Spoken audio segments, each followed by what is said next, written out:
We are pleased to be joined now by the chairman of the Men's Tournament Selection Committee, Bubba Cunningham, and also Keith Gill, who is the vice chair of the Men's Tournament Selection Committee. Now, both gentlemen are joining us. Traditionally, we talk to the chair, but one of the issues is North Carolina making the field. Bubba Cunningham is the athletic director at North Carolina. He was not permitted to be part of any of the Carolina discussions. So, Keith, let's start there. Bubba, not in the room while you guys were considering the Tar Heels, and according to what we saw, they were the final team in the field.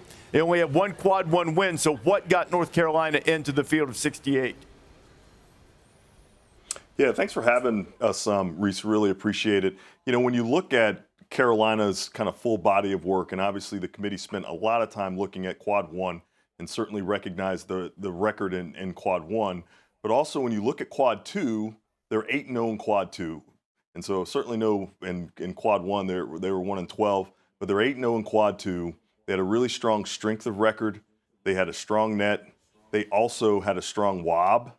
And when you take all those things into consideration, you know, the committee just felt like they should earn that last spot over some of the other teams.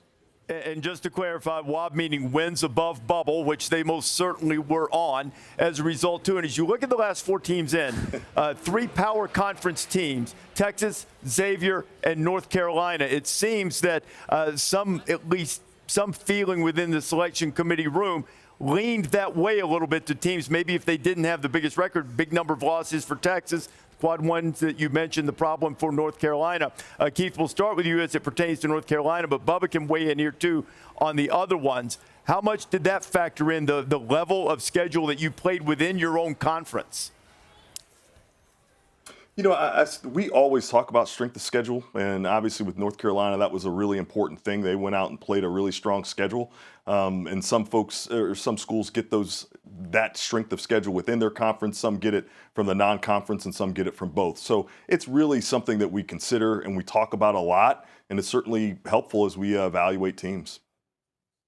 Bubba, at the other end of the bracket, you had Auburn as the #1 overall seed. They'd lost 3 of their last 4. There was some sentiment that perhaps that they were in a little bit of peril to hold on to that. What was the evaluation for the way teams, particularly Auburn, were playing at the end of the season as opposed to the proverbial body of work?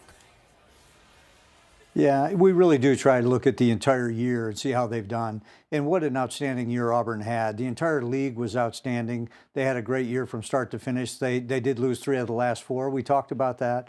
Duke was right there as well. Houston, both Duke and Houston won the regular season and the conference tournament. So we had a lot of discussion about those teams as well. And then Florida winning the SEC tournament.